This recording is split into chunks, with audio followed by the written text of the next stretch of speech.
Financial markets పై పట్టు సాధించాలనుకునే వాళ్ళు Revanth conduct చేసే వెబినార్ కోసం ఈ నెంబర్ కి కాల్ చేయండి. నమస్తే, వెల్కమ్ టు సుమన్ టీవీ. నేను విష్ణు. ప్రస్తుతంతో పాటు NISM and CRISIL certified wealth manager Revanth చలంలో ఉన్నారు. వారితో మాట్లాడదాం. నమస్తే రేవంత్. నమస్తే అండి. రేవంత్, ముందుగా దీపావళి పర్వదిన శుభాకాంక్షలు. మీకు కూడా అండి దీపావళి శుభాకాంక్షలు. దీపావళి వస్తుందంటే దలాల్ స్ట్రీట్ లో ఒక సందడి వాతావరణం నెలకొంటుంది. మాకు పండగ లాంటిది. మీలాంటి ఇన్వెస్టర్లకి, మీలాంటి ట్రేడర్స్ అందరికి కూడా దీపావళి పర్వదినం అంటేనే చాలా పెద్ద బిగ్గెస్ట్ ఈవెంట్. సో సంవత్సరం అంతా కూడా వెయిట్ చేస్తూ ఉంటారు దలాల్ స్ట్రీట్ లో అందరూ కూడా. సో అయితే దీపావళి అనగానే ఎస్పెషల్లీ స్టాక్ మార్కెట్ కి సంబంధించి ముహూర్త ట్రేడింగ్ గురించి మాట్లాడుకుంటారు. అవునండి. సో ఏంటి అసలు ఈ ముహూర్త ట్రేడింగ్ అంటే ఏంటి? దీపావళి రోజున సాయంత్రం ఈ ముహూర్త ట్రేడింగ్ ఎందుకు చేస్తారు?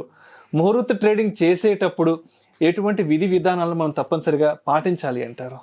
మన హిందూ మైథాలజీలో మనకి యాక్చువల్గా క్యాలెండర్ ఇయర్ అని అంటే యాక్చువల్గా మనకి దివాళీ టు దివాళీ. సో ఇప్పుడు వచ్చేదాన్ని సామవత్ 2018 ఇయర్ హిందూ క్యాలెండర్ ప్రకారం.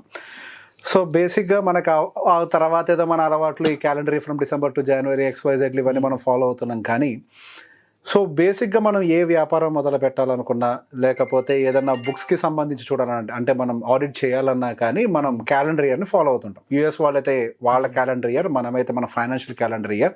కానీ యాక్చువల్గా హిందూస్ అని అంటే మాత్రం ఫాలో అయ్యేది మనకి దివాళీ టు దివాళీ. సో మన వైపు కొద్దిగా ఆ కల్చర్ తక్కువ, కానీ నార్త్ ఇండియాలో కొంతవరకు ఆ కల్చర్ ఎక్కువ. మన తెలుగు రాష్ట్రాల్లో అంటే పర్టికులర్గా సౌత్ ఇండియాలో న్యూ ఇయర్ అంటే వాటికి సపరేట్ గా ఉన్నాయి, ఉగాది అని. సో బేసిక్ ఇట్లా రకరకాలుగా ఉన్నాయి. కానీ యాక్చువల్లీ హిందూ మైథాలజీ ప్రకారం వీ ఫాలో ఓన్లీ దివాళీ. మనకి రేవంత్ దీపావళి మాడుకుంది, ఎందుకంటే మన వీడియో చూసే ఆడియన్స్ మళ్ళా మీరేంటి దివాళి మాకు నచ్చని పదం కాబట్టి దీపావళి మాట్లాడారు. సో దీపావళి అనేది మనకి మేజర్ ఆస్పెక్ట్. సో పర్టికులర్ గా దీపావళి విషయంలోకి వచ్చేసరికి సెంటిమెంట్ ఏంటి? లక్ష్మీదేవికి సంబంధించినటువంటి పూజ చేయడం, లక్ష్మీ పూజ. సో ఏదైనా కొత్త వ్యాపారం చేసేటప్పుడు ఒక సంకల్పం చెప్పుకోవటం, ఏదైనా కొత్త పెట్టుబడులు పెట్టేటప్పుడు ఆ సంకల్పం మనం చెప్పుకోవటం అనేది శ్రీకారం. అండ్ దానికి తోడు మనం ఇంతకు ముందు వ్యాపారాలు చేసేటప్పుడు కానీ అటు స్టాక్ మార్కెట్ ఇన్వెస్ట్మెంట్స్ చేసేటప్పుడు కానీ అంత ఫిజికల్ బుక్సే ఉండేవి. సో మనకి ఏమైనా షేర్స్ ఉన్నా కానీ అంతా కూడా ఒక ఫిజికల్ ఫార్మాట్ లో ఉండే, పేపర్ రూపంలోనే ఉండేవి. సో ఆ దీపావళి రోజు వాళ్ళ దగ్గర ఉన్నటువంటి ఎగ్జిస్టింగ్ స్టాక్స్ కానీ బుక్స్ కాబట్టి అమ్మవారి ముందు పెట్టి పూజ చేసి అండ్ అక్కడి నుంచి పాత లెక్కలు క్లోజ్ చేసి కొత్త లెక్కలను ప్రారంభించడం అనేది మనకు ఉన్నటువంటి ఒక అలవాటు. సో మనం పర్టికులర్గా దీపావళి రోజున మనకి సో ఈ ముహూర్త ట్రేడింగ్ అనేది ఆ రోజు పెట్టడానికి మేజర్ రీజన్ ఏంటంటే ఇక్కడ ఉన్నటువంటి ఒక సెంటిమెంట్కి గౌరవం ఇవ్వటమే. సో బేసిక్గా మనకి BSEలో మనకి ఈ ముహూర్త ట్రేడింగ్ అని చెప్పేసి ఎప్పటి నుంచో నడుస్తూనే ఉంది. సో మన సౌత్ ఇండియన్స్ తో కంపేర్ చేస్తే నార్త్ ఇండియన్స్ మనకి స్టాక్ మార్కెట్ ఇన్వెస్టింగ్ ఎప్పటి నుంచో చేస్తున్నారు. అండ్ ఈ దీపావళి అనే ఒక సెలబ్రేషన్ వాళ్ళు ఇంకెక్కువగా నమ్ముతారు. అమ్మవారి పూజని వాళ్ళు ఎక్కువగా నమ్ముతారు. లక్ష్మీ పూజ చాలా ఘనంగా జరుపుకుంటారు. అవును. సో బేసిక్ గా మార్వాడీస్ కానీ వీళ్ళందరూ ఎక్కువగా నమ్ముతూ ఉంటారు. సో ఆ రోజు స్టాక్స్ ను కొనటము అంటే మన ఒక వ్యాపారంలో పెట్టుబడి పెట్టడం అనేది ఒక మంచి శుభ సూచికగా అందరూ నమ్ముతూ ఉంటారు. సో బేసిక్ గా మనం స్టాక్స్ అని అంటే మనం ఏదో దాని అర్థాన్ని మార్చి చూస్తున్నాం కానీ ఏదో ఒక గ్యాంబ్లింగ్ లాగా పెట్టడం, కొంటున్నాం, స్టాక్ కొంటున్నాం. యాక్చువల్ గా అది మనం స్టాక్ కొనటం కాదు, వ్యాపారంలో పెట్టుబడి పెట్టడం. నూతన అంటే ఆ రోజు నుంచి కొత్త బిగినింగ్, న్యూ బిగినింగ్ అంతే. ఇప్పుడు మీరు టాటా మోటార్స్ యొక్క షేర్ కొన్నారు అని అంటే మీరు ఆ టాటా మోటార్స్ లో పెట్టుబడి పెట్టారు అని. సో ఆ పెట్టుబడి మీరు ఒక కొత్త వ్యాపారంలో పెట్టేటప్పుడు ఒక మంచి రోజు, ఒక మంచి ముహూర్తం చూసుకుంటాం కదా. సో మన సంవత్సరం మొత్తంలో ఒక మంచి ముహూర్తం అంటూ ఏదైనా ఉంది అని అంటే ఆ ముహూర్త ట్రేడింగ్ జరిగేటువంటి ముహూర్తం అనేది అద్భుతమైన ముహూర్తం, శుభ సమయం. అవును. సో బేసిక్ గా మనం దాన్ని దృష్టిలో పెట్టుకొని ఈ ముహూర్త ట్రేడింగ్ అనేది ఎస్టాబ్లిష్ చేశారు. సో మనకి ఈసారి నవంబర్ 1వ తారీఖు 6 గంటల నుంచి 7 గంటల వరకు మనకి ముహూర్త ట్రేడింగ్ అనేది జరుగుతూ ఉంటది. సో ఇక్కడ పేర్ల ముహూర్త ట్రేడింగ్ అని ఉంటది కానీ అక్కడ ట్రేడింగ్ చేయకూడదు. అందరూ ముహూర్త ట్రేడింగ్ అంటే ఏదో ల్యాప్టాప్ లో ముందేసేసుకుని ఆఫీస్ చేసేయడం. అవును. సో అది కాదు, ముహూర్త ట్రేడింగ్ అంటే ట్రేడింగ్ చేయడం కాదు. ఆ రోజు సెంటిమెంట్ కోసం కొత్త పెట్టుబడి ఆ రోజు పెట్టుబడి పెట్టేటప్పుడు ఉన్న డబ్బులని పంపించేయాలంటే అలా ఏం కాదు. జస్ట్ ఒక టోకెన్ లాగా కొన్ని స్టాక్స్ లిస్ట్ చేసుకొని అవి కూడా చేద్దాం. ఏ స్టాక్స్ సహజంగా దీపావళి అది కూడా అంతే.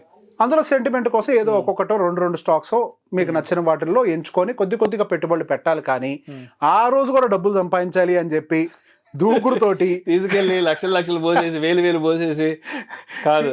ఇప్పుడు అసలు అది కాదు దాని ఉద్దేశం. దీపావళి ఖర్చు మొత్తం ముహూర్త ట్రేడింగ్ లో తీయాలని మాత్రం ప్లాన్ చేయకండి. అది ప్రాక్టికల్ గా సాధ్యం కాదు. ఒక చిన్న అమౌంట్ మన సాటిస్ఫాక్షన్ కోసం, మన సంతోషం కోసం అంతే.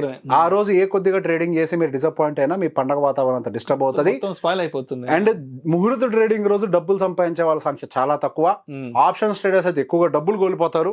ఇది కూడా చెప్తున్నా, ఇది కేవలం ఇన్వెస్టర్స్ కోసం ఓపెన్ చేసి పెట్టినటువంటి మార్కెటే. కాబట్టి కేవలం ఇన్వెస్టర్స్ మాత్రమే ఈ ముహూర్త ట్రేడింగ్ ఒక ప్లాట్ఫామ్ ను వాడుకోవాలి తప్పించి ట్రేడింగ్ కోసం వాడుకుంటే మాత్రం అనవసరమైన ఇబ్బందుల్లోకి వెళ్ళి ఆ డే అంతా పాడు చేస్తారు. ఇంకా చెప్పాలంటే దీపావళి అప్పటికి మార్కెట్ లో వాలటాలిటీ కూడా చాలా ఎక్కువ ఉంటుంది. అది ఫస్ట్ అది గమనించాలి. వాలటాలిటీ ఎక్కువగా ఉంటుంది. సో బేసిక్ ఆ రోజు పార్టిసిపేషన్ కూడా చాలా తక్కువగా ఉంటది. ఎక్కువ వాల్యూమ్స్ ఉండవు గంట సేపట్లో. కాబట్టి మార్కెట్ లో వాలటాలిటీ కూడా ఉండడానికి ఛాన్సెస్ ఉంటాయి. ఎటువంటి పరిస్థితుల్లో కూడా ట్రేడింగ్ జోలికి ఆ రోజు వెళ్ళకండి. కేవలం మనకు ముహూర్త ట్రేడింగ్ అని అంటే మన సెంటిమెంట్ ని గౌరవించి ఫాలో అయ్యేటువంటి ఒక ప్రొసీజర్ మాత్రమే. New beginnings. మ్యూచువల్ ఫండ్ లో పెట్టుబడి పెట్టాలనుకుంటున్నామా? ఎస్, అద్భుతంగా వాటిలో పెట్టుబడి పెట్టుకుందాం. స్టాక్స్ పిక్ చేద్దామా? అద్భుతంగా స్టాక్స్ పిక్ చేద్దాం, వాటి గురించి కూడా డిస్కస్ చేద్దాం. లేదంటే ఒక మంచి హెల్త్ ఇన్సూరెన్స్ తీసుకోండి, అదైనా పెట్టుబడి తీసుకోండి, అది కూడా పెట్టుబడి. మన లైఫ్ ప్రొటెక్షన్, ఫ్యామిలీ ప్రొటెక్షన్, అది కూడా పెట్టుబడి. మంచి ఆలోచనే. సో ఏదైనా పెట్టుబడి అనేది ఆ రోజు ఆ గంటలో ప్రారంభిస్తే మనకు ఒక మంచిది అనేది కాలం అంతా కూడా అంతే బాగుంటుంది. మన పెట్టుబడిని ఈ సంవత్సరంలో ఇక్కడ మొదలు పెట్టాము అనేది ఒక సెంటిమెంట్ లాగా చూడండి. వ్యాపారం చేయొద్దు దాంట్లో. లేదంటే ఆయింట్మెంట్ పూసుకోవాల్సి వస్తుంది. Exactly. Okay Revanth, thank you so much Revanth. Thank you అండి.